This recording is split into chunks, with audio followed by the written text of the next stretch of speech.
Welcome to Season 2 of Overcoming Working Mum Burnout. I'm your host, Dr. Jacqueline Kerr, mum, burnout survivor, and behavior change scientist. I interview international burnout experts, HR and DEI leaders, and lifestyle coaches to find out how we can create individual, organizational, and cultural change to prevent burnout. When mums thrive, the world benefits. This week, I'm learning about moving on from toxic workplace burnout with journalist, author, digital media expert, and app developer, Joangel Concepcion. I wanted to speak to Joangel because I heard her story on the Absolutely Not podcast. Her experience was raw and impactful. She didn't describe it as burnout there, but to me it sounded like burnout. I was also totally impressed that Joangel had developed and launched an app to track workplace toxicity and connect it with daily mental health based on her experience. This is not only such a helpful tool, but Joangel is working with other organizations to prevent workplace bullying, which affects 76 million Americans. Joangel also provides insight into her experience of burnout as a Latina from an immigrant family. This week's Behavior Change Guide, based on the episode, and Joangel's advice, focuses on using an app to track your mental health at work. You can find the guide and Joangel's key takeaways on the episode website, drjacquelinekerr.com. And next week, I'll be doing a mini episode on how to set up a plan for using an app to track your mental health at work, as recommended by Joangel. I hope you enjoy our conversation as much as I did. Please be advised, some of the content could be triggering.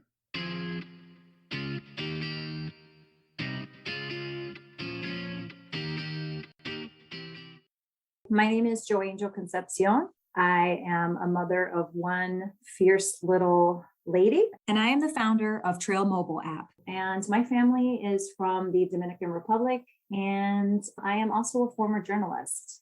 Thank you very much. If you could briefly describe your journey to where you are now in your career, that would be great. So when I was in high school, I was an overachiever, and I ended up not going to college directly after high school. So when I graduated college from Temple University in Philadelphia, I was 27 years old. And I look back on that now that we are talking about all of our experiences. And I was like, why didn't I go to college right after high school? And it was because I was burned out. So I did make my way to college, and I started my career shortly after when I was 28. And I started my career down on the border in McAllen, Texas as an on-air journalist working for an NBC affiliate. I worked my way up to Rochester for another NBC affiliate, and then I made my way down to Fox in Dallas, Texas. I had an incredible career as a journalist. It is a very demanding career. And I decided to leave the media back in 2015 because of just my experiences. And like I mentioned before, I was burnt. And I ended up just going behind the scenes. So now I am in the digital world. I am a senior director for digital media for an association here in Washington, D.C. I have a lot of fun with what I do. I feel better being behind the scenes. So I've just gone from in front of the camera to behind the camera, and I'm just constantly in a creative space. So I feel really good where I am. I was able to develop a mobile app. So there's a lot going on in my world aside from being a senior director and being a mom and also running a mobile app. That's where I am right now in my career, and I'm very proud of where I am. And I'm very curious to where my future will go in the future, especially after the pandemic. You did mention there that you felt burnt out after high school, and I suppose I might feel like I had a similar experience in terms of I worked so hard to get to university that by the time I was there, I was done already. So tell me a little bit about that experience briefly. Why did you feel burnout at that stage? When I was in high school, I was involved in a lot. Obviously, I was a cheerleader. I belonged to a lot of clubs, but I was also a state officer for an organization called DECA for the state of Florida. And I was competing in entrepreneurship categories. I was creating 3-year projected plans for a coffee shop I wanted to own. There was so much going into these projects and my role as a director, that by the time it was time to go to college, I said, wow, I just need a break. I'm pro break, especially after high school. I always tell my nephew and my niece, if you need to take a break, please take one, but just don't take it for too long. You get too comfortable. If I made $1,000 waitressing on South Beach and having a great time too, you got to move on to the next thing. Right. I agree, because I think I would have benefited from that break, so that I came back to university hungry to learn again and ready. That different experience is so helpful. So can you share some of the workplace experiences that you had that led to your burnout and leaving? And I know this could be difficult for you to share and could be difficult for some people to hear. So we really appreciate you sharing this story. I appreciate it. I really appreciate that. Being a journalist, and Lord knows there's a lot to be said about the media, especially nowadays. The media that is the media now is not what I was trained to be when I was in journalism. There's a lot that goes on that I do not agree with. Before anyone, really starts to judge journalists, it is a long road. And when you start your career as a journalist, you literally make about $17,000 a year in the US. And you go to a very small market, away from your family, away from everything you know. And you're on this really tight budget, and you're expected to go out there and really deal with a lot of heavy material. So when I started my career on the border, I was covering home invasions. I was covering sexual assaults. I was covering gang warfare, spillover violence from Mexico. I saw dead bodies. I saw bloody murder scenes. And it was so fast, and there's so much information as a journalist that it's hard for your brain and for your body even to keep up with itself, because there's so many moving parts. And it's so difficult because you're trying to inform the public and say, this happens here, be careful here, don't go on this road. But even though we say don't go on this road, journalists go on that road. We're out there telling you not to go into the hurricane, but we're out with the hurricane. All of that, including the workload that I have. So it was a constant work, because you're putting in your dues. And the goal is that one day you'll be on the big networks and you'll make money and it'll be all worth it. For me, when I climbed the ladder, I made it to Dallas, which was the fifth market at that time. And it was my dream job, and it was supposed to be everything that I wanted it to be. But I did experience a high level of bullying and discrimination, and all these things that I reported on for other people were really happening to me inside of my own newsroom. So I would go out and report on really heavy stuff, and then I would come back in and deal with this kind of treatment inside. And so I knew that after I got sick, and when I say I got sick, it was hair loss, deep depression, a lot of anxiety. And I think the reason why I was so depressed is because I went through so much to get to that point. And then when I got to this fancy job, I looked around and I was like, oh my gosh, I can't believe I worked so hard to get to this moment. And my hair is falling out and I can't sleep and I have anxiety and I'm being constantly criticized by my bosses. And it was just a really awful experience.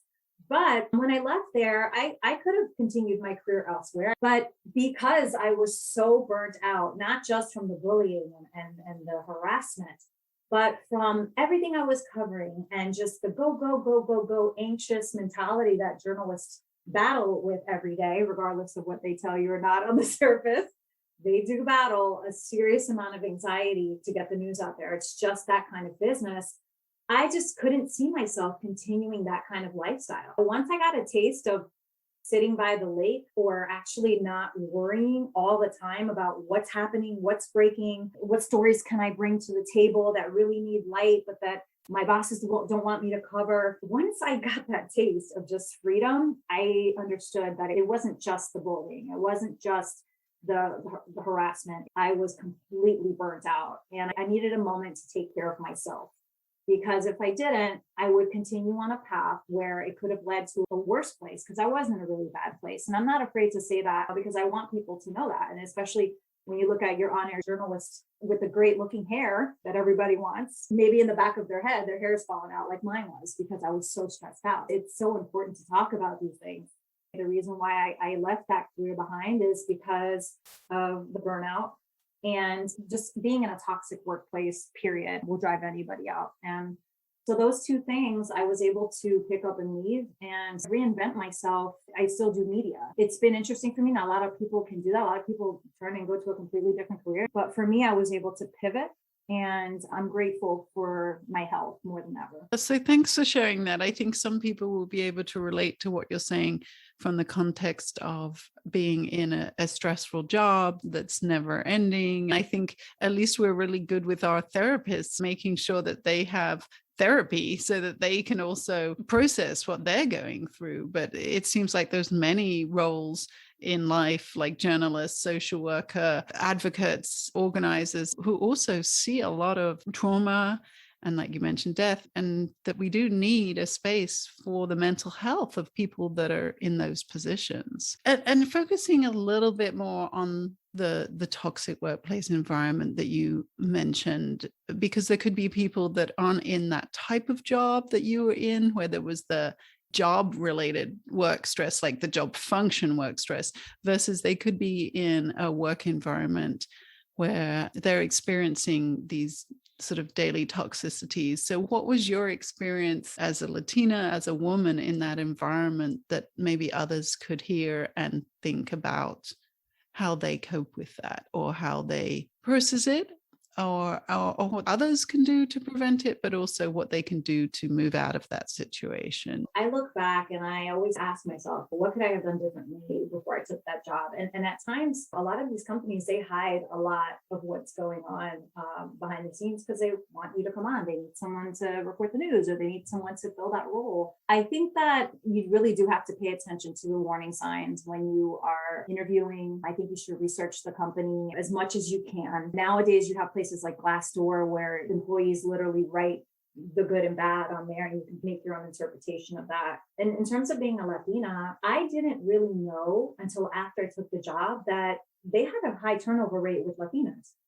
There was obviously a problem with either the way they felt about Latinas, or there was just a problem. And I spoke to many Latinas who worked there after I got the job because I had no idea. And it was just a very eye-opening experience, because when you're battling these workplace environments that aren't that healthy, you really start to feel crazy. You're like, is this happening to me, or is this for real? And it turns out it is. These things happen. And if you do go somewhere, or you're trying to go somewhere and start a new path, a new job, and you're the only Latina there, or they have a very low diversity rate, I guess you could call it, that's a problem. That's not to say that companies aren't trying, but for me, I don't think that I could ever work for a place that I don't feel comfortable right off the bat with who I am as a Latina. I think you should ask the companies or the people you're interviewing with, how do you feel about diversity? They may not like that, and you may dodge a bullet by them not hiring you. So I think asking important questions is something that maybe I was just so excited to land a big job. Don't let that get in the way or blind your vision, because a lot of these places that are these huge jobs and everybody wants to be there,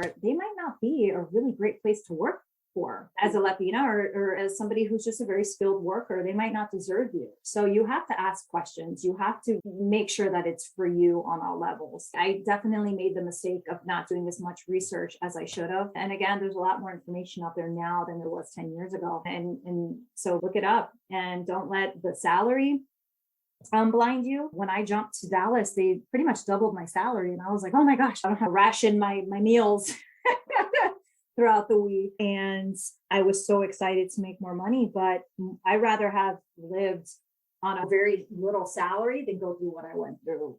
Yeah, that's so important. And thanks for sharing that, because I think these are really difficult decisions to make about our careers and what we're willing to put up with for some career that we want. I think too, it's changing in terms of, at the moment, it's certainly a job candidates market. So we can start to ask these questions, ask how many women managers there are who are of different ethnicity and cultural heritage, women of color, et cetera. So I think it's so important that we start to ask these questions, because I think when companies start to see that they're losing out on hires because they can't answer those questions or the way they handle those questions, I feel like there are some organizations now out there putting out kind of lists of questions that put the power in the candidate to actually be judging the employer now. So it seems like a really great time for people to be doing that because of the market partly. So one of the things you also shared with me is cultural expectations and the such a strong work ethic that you grew up with that made burning out even harder for you? Yeah, I've been working since I was 14 years old. From the very beginning, my parents are both hard workers. I barely saw my mom growing up because she was always working till 9 o'clock at night. My dad took on a lot of the household responsibilities because my mom would be there in the morning, but she wouldn't be there at night. And it was just like a constant work schedule for both of them. And that's what I saw growing up. So I thought that's just how you live your life. You just work. My parents came from the Dominican Republic back in the 70s. And they got a job. So for them, they said, my daughter has a job and she has a good job and she has to work hard, then good. It was never, oh, you can get a better job than that. It was always like you had to have just a job. You had to have some kind of income coming in. It didn't matter what you did because that's how it was. You come to America and you have an opportunity to get a job no matter what it is. You have a job. That's what I grew up watching. That's how I've lived my life. And there were times in my life where I had 2-3 jobs. I wanted to make the money. I wanted to move to New York. And I didn't realize that wasn't how other people really live their lives. Now, when I decided to leave the media, I was on TV and it was like this huge deal for my parents. And I was like, no, I feel sick. I don't think I could do this. And they were just like, what do you mean? You're doing so well. And oh my gosh. And they don't understand what taking a break is. They didn't understand that my mental health was suffering and I had to stop because they worked through that themselves. And I worked through that for a long time in my life because I look back on my entire history and I know that there were times where I was burnt out. And when I was going to school, I was bartending till 2 o'clock in the morning and then getting up and going to school and taking exams. Like, I just thought that's just what you did. It's called, quote, putting in your dues, right? But it's not, because at the end of the day, if you're just like completely spent, all that energy that you put into learning something or learning a craft and really being good at something, it's just going to go to waste because you're not really taking in everything that you need to take in. I'm hoping to break that from watching my parents. And I think I have. My daughter, she's 10 months old, love her to death. And I'm going to make sure that she knows that if you need to take a break, you can. But the other thing is my parents constantly point out to me is that they couldn't take a break. They didn't have the money to do that. And I think it goes into, when I say I'm breaking that cultural mandatory work life, is because I actually have put myself in a place where I can make a certain amount of money, where I am saving money, where if I need to take a break, I will. My parents didn't have that opportunity. Like, they worked, they had money saved, but then they had their kids. They had all these things that were taking up their budget. For me, learning from them, I made sure my entire life I was just always so scared to be in that role. Even if I had to struggle for a couple of weeks, I always made sure I had money saved so that if I needed to take a break, I could. And that's what happened. Luckily for me, that's what happened. When I left the media, I had a little bit of savings where I can take a deep breath and heal. But my parents couldn't do that. And they do tell me that all the time. They're like, what did you want us to do? And it makes me feel terrible, but I, have finally gotten to a place where I can say that if I need to take a break, I can. And that means more to my parents, to me, than you'll ever know, because that's just not something that people in my culture do a lot. I know that's changing all over across the board. I'm not saying that there are people out there who don't do that, but I know that for Latinas, they'll know exactly what I mean. It's so hard to explain to your own parents when you are trying to heal and take care of yourself. And that made it really hard for me to acknowledge my burnout experience.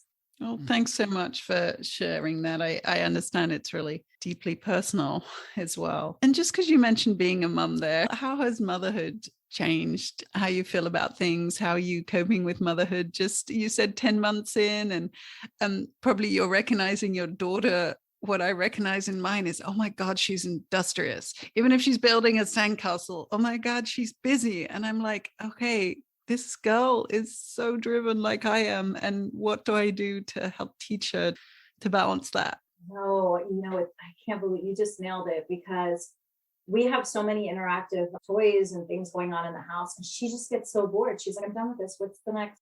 What are we doing now? And what's the next thing that you want me to figure out? And I'm just like, oh my gosh, she's exactly like me. It's insane. But one thing that I've heard my entire life is that these kids, they don't come with a manual. And I was always like, that's funny. But no, it's true. They really don't come with a manual.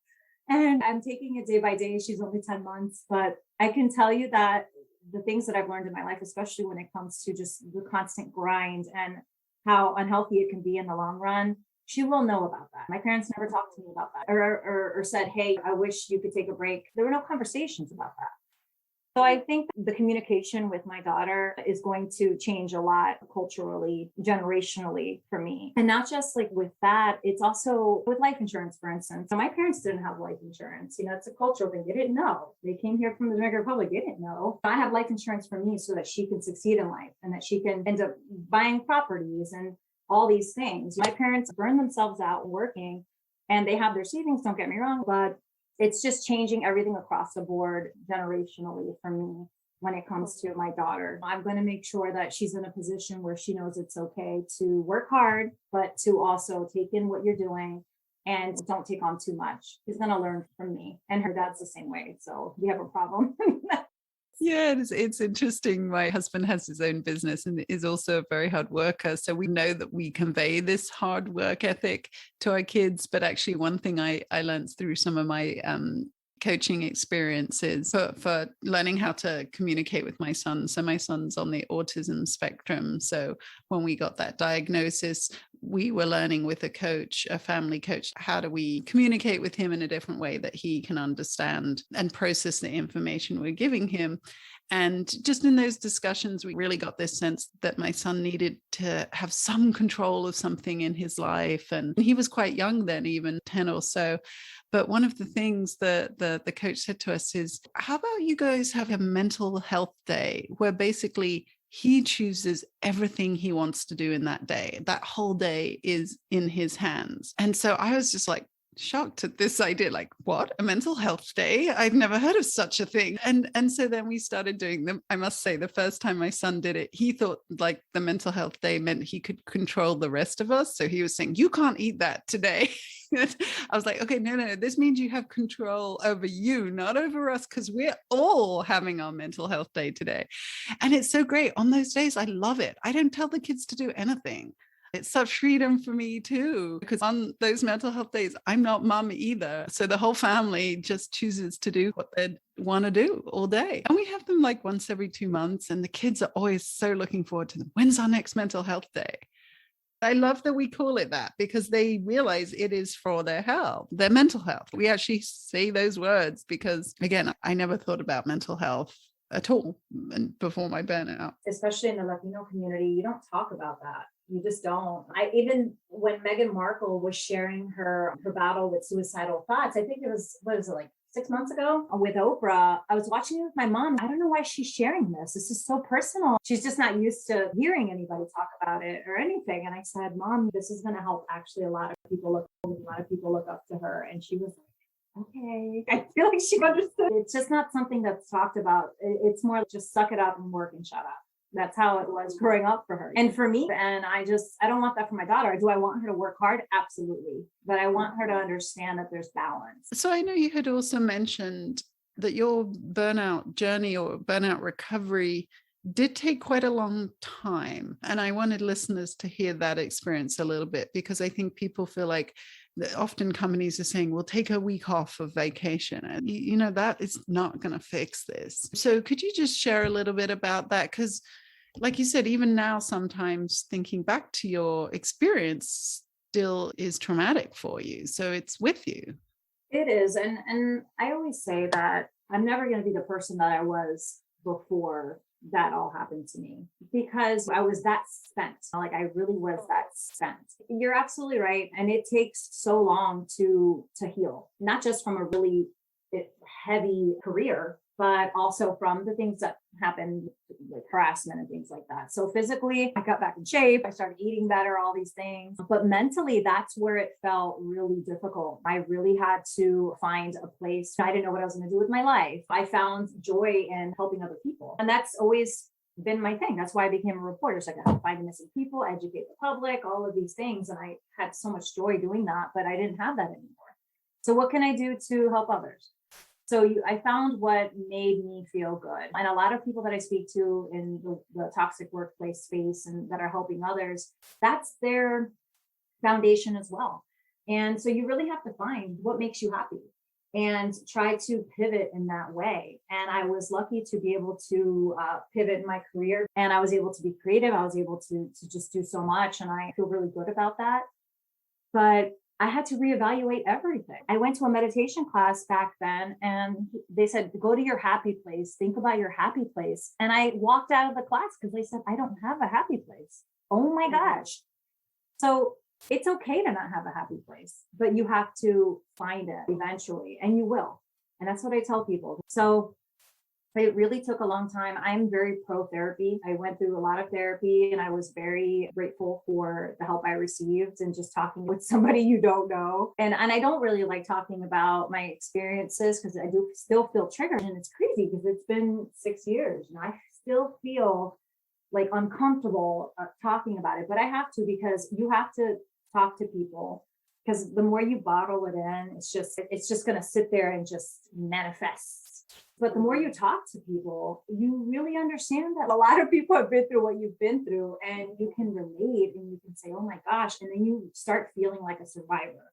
Once you start feeling like a survivor, you're like, okay, I'm ready to take on the world. But it's a daily, every day I battle certain thoughts. Like it's insane how that can happen. I still have PTS from reporting and the things that I've seen that nobody should see. And I just really just keep my best foot forward. I keep focused on what's important, which is helping other people, making sure my daughter doesn't end up burned out like me.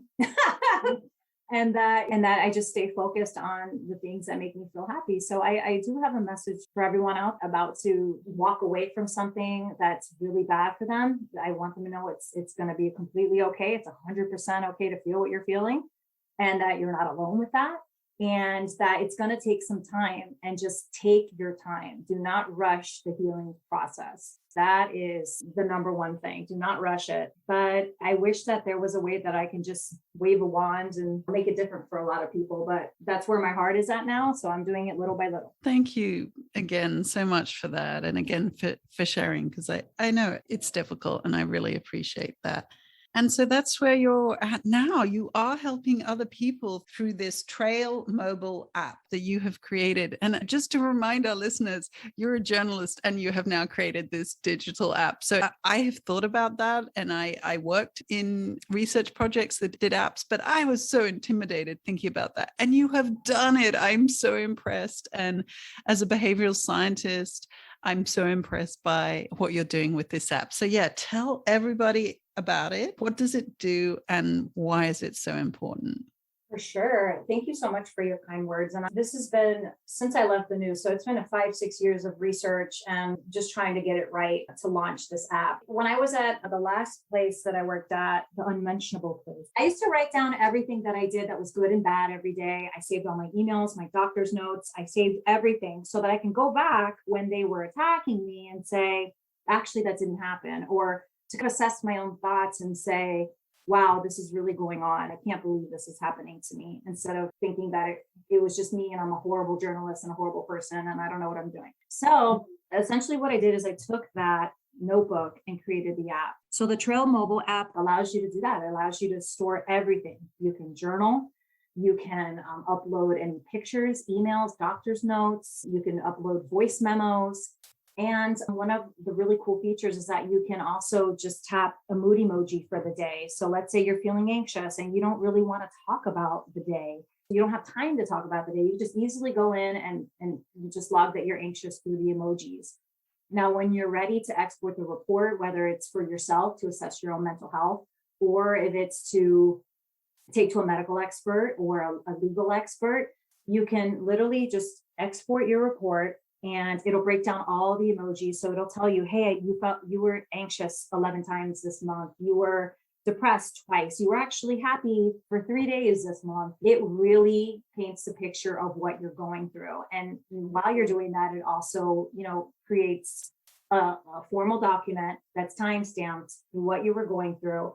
And it just can be helpful in a number of ways, depending on how the user wants to use it. So I know how much it helped me writing everything down, making sure that I stored evidence and things that, were going on. And I know that it's helping people already, and it makes me feel so good. I'm partnering with a lot of initiatives and people who are on the same mission, and this is so needed. A lot of times people go to their lawyer and they have a box full of papers, and that's not going to help the case. And it's not going to help us change the mindset of these companies, because people don't move, companies especially don't move unless you hit them in their pockets. So as these companies realize that Trail mobile app is coming for them, and you have these employees that are logging how horrible you treat people, they're going to be forced to change. And if that's what we have to do, then I'm on board, because I don't want what happened to me to happen to anybody. And unfortunately, it happens to 76 million people in America. That's what the study says for 2021 from the Workplace Bullying Institute. And that's terrible. 76 million people have experienced or witnessed some kind of bullying in the United States. And that breaks my heart. So if I can put a dent in that and just make people feel like they have a tool that empowers them, I'm 100% on board. And that's exactly what Trail mobile app was created for. It's just amazing because, like you say, there's a gap in the market. Calling it a market sounds heartless, but really there aren't tools for people. There's tools for people to record their mood in terms of some of these other types of apps, but not to connect the workplace environment, workplace toxicity with their mood, but also those specific behaviors. Because when you think that maybe you experience gaslighting, then you're not sure if it's you.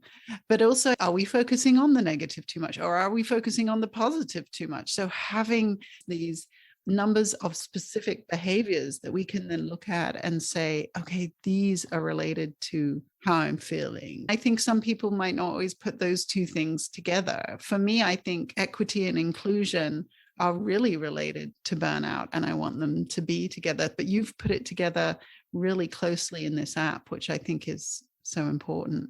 Thank you. It's crazy because it's one of those things that I feel like should have been around for a really long time. I think that the thought of how much money some of these companies have, that it makes employees feel like, what's the point? They're never going to believe me. If you have it time stamped and you have everything in a nice little report, they're going to start believing you. That's what I think. And I could also see, as we try to change things. So let's look on the positive side, that if there become more clear interventions that we can do to improve environments, and if there are specific behaviors we're wanting to see less of, having your app can also help people assess and evaluate when they are doing something more positively. So I can also see that being really great. And you mentioned like Glassdoor previously. If the Trail mobile app can say, here's typical levels of these behaviors in these companies, it's just such valuable data for so many, for the individual, but I think also for companies at so many levels. If that's what it's going to take. And also looking back at a report where you can find patterns. I knew that on Thursdays and Fridays, I was actually okay. I wasn't upset. When I started looking at my patterns, and it's because the main person who was bullying me was off on those days.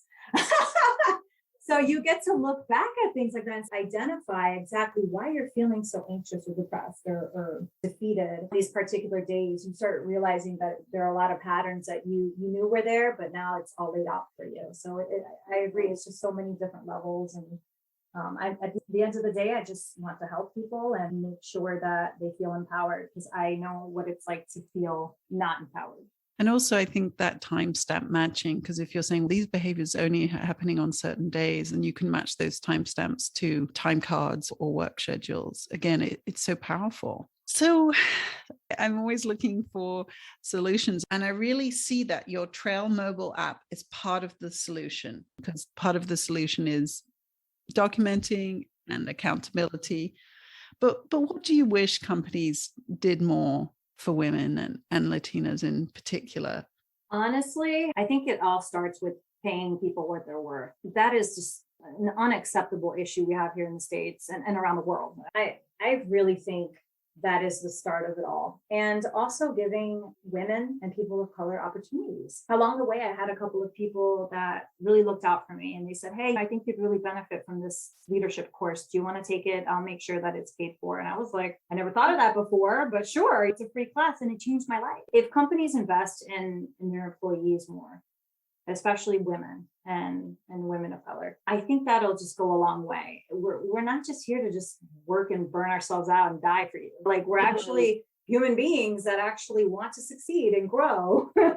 But I think that's where it starts, and we're just so behind with it. And the pandemic, I know, put a huge dent in the workforce when it comes to women and Latinas and opportunities. But there's got to be more of an effort. And do I see that in some places? Absolutely. But hiring one Latina or one woman, they're putting one woman in a leadership role, that's just not enough anymore. And what it does is that it wakes other Latinas and other women up and say, wow, this person's in that position of power. I can do that one day. Instead of being like, oh, I'm just going to look at my mom did, and she just worked till 10 o'clock at night every night, and I guess I'll do that for the rest of my life. No, there's opportunity. Look at what she did. We're just so behind. And I'm trying to get my hands and dirty and work with people, with several organizations that are trying to continue the dialogue with that, because it's just such an unacceptable thing going on right now. But if you are in a leadership role in a company and you're looking for ways to change the dynamic, bring a woman's perspective in. Like, we're not just there to type. And it's so weird to say that. And I know you probably understand what I mean, Jacqueline, because like, it's so weird to say it out loud because it's just something that shouldn't even be happening. It's like such a weird thing to discuss because it's so obvious. But I understand why you asked the question, and I understand why it's needed. And that is the number one way: increase pay and create more opportunity for women and for people of color, please. So what you described really sounds like a sponsorship opportunity, because it's more than just mentoring. It really is providing those opportunities to grow, etc. And I agree. It's so weird that we're having this conversation. One of the ways that I really came alert to it was, one, I talked to a lot of older women, and I was suddenly thinking, it's the same 50 years on. What are we doing? We're still in this status quo.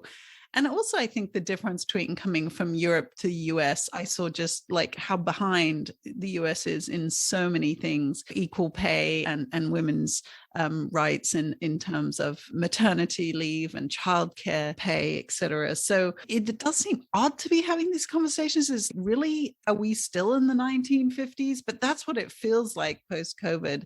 So I do feel like we need to help women get comfortable having these conversations, because I agree they still sound strange, but the data, again, back to data, bears it out. The numbers of women of color in Fortune 500 leadership CEO positions is so low, but for women overall, it's only 6%. So I agree. I think that's the conversation I keep trying to come back to is, well, it doesn't matter what you believe is reality. The numbers are telling us what the reality is, and they're not lying.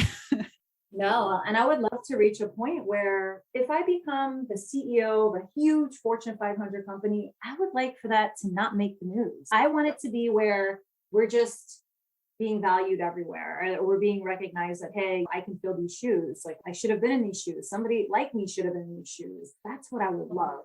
But it's going to take a major mindset change for many companies. It's just, again, it's just so weird to talk about it. And you don't even get me started on the maternity leave, because I just went through that. And I think one of the things that you shared with me previously was about unpaid internships. So I think folks like you in journalism and myself in academia and legal profession, where there is this long career training process. And what you had said is unpaid internships in that situation just are not feasible for people who need an income. They don't have the comfort of saying, yes, I can work unpaid.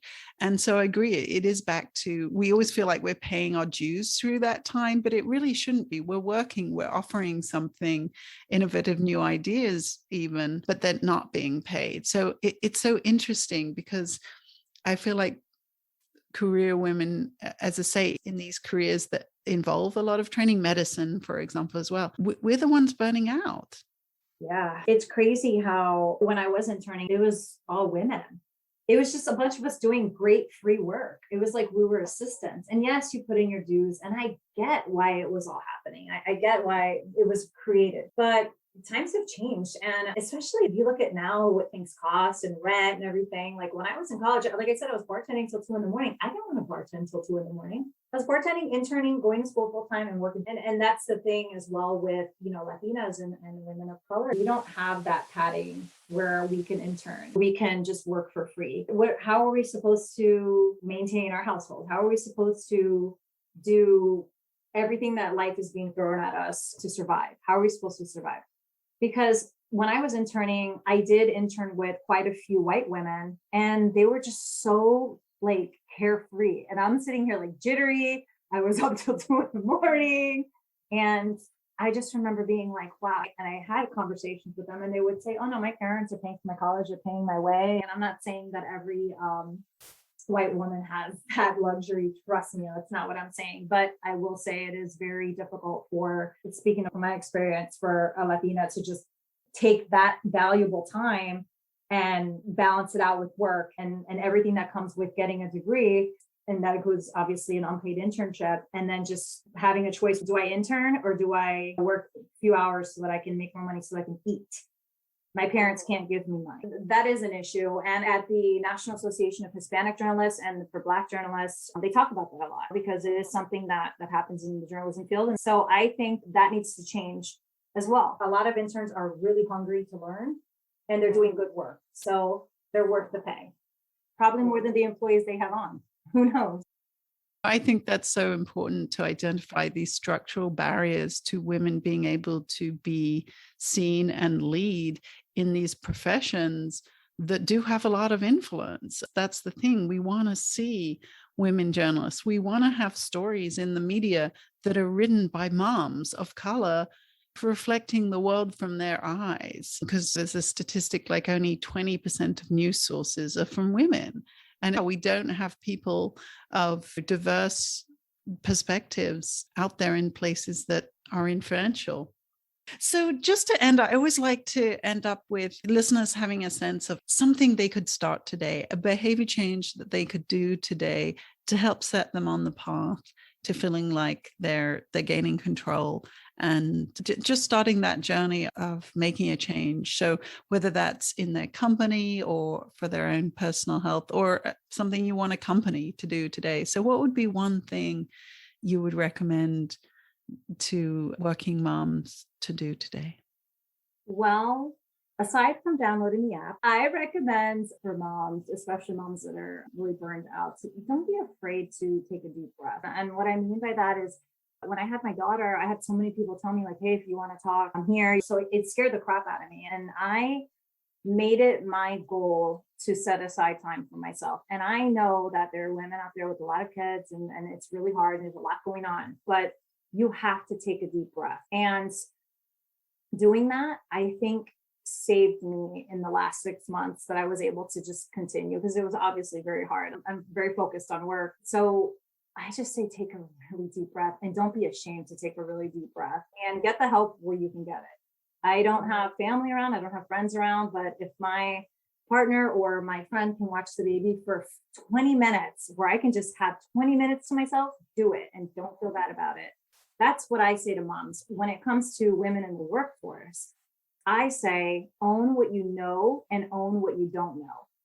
So if you are in a position where you are either being harassed or bullied, or that you're feeling like you're not good enough, or that someone's making you feel like you're not good enough, remember, there's a saying, I always see this meme everywhere, you have to straighten your crown. Like, you have to really own what you know, because you wouldn't be in that position if you didn't work hard for it.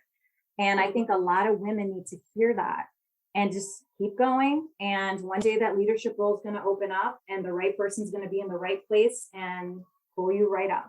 So I guess those are the two things that I would say. And I hope and pray for a better, more exposure for women worldwide.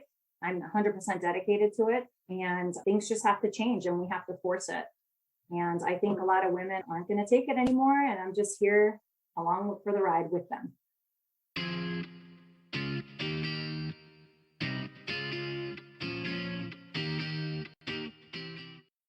Thanks so much for listening. You can find additional resources on my website, drjacquelinekerr.com. Please send me feedback and your ideas for episodes or guests, and subscribe or follow wherever you listen. And please remember, burnout can be related to serious health problems. If you're experiencing physical or mental health symptoms, please contact a health provider or call the appropriate helpline. This podcast does not replace medical advice. Take care.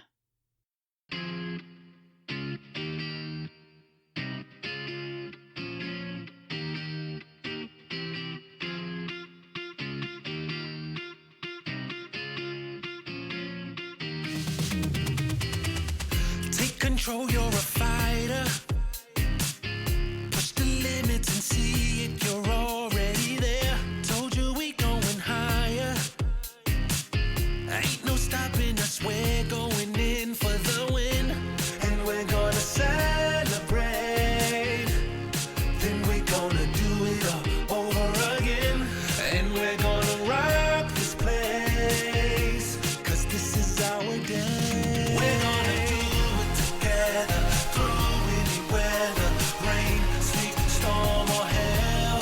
We're gonna prove it together, move it together. There's no option to fail. We're gonna do it together, through any weather, rain, sleet, storm or hell. We're gonna prove it together, move it together. There's no option to fail. Close your eyes, feel the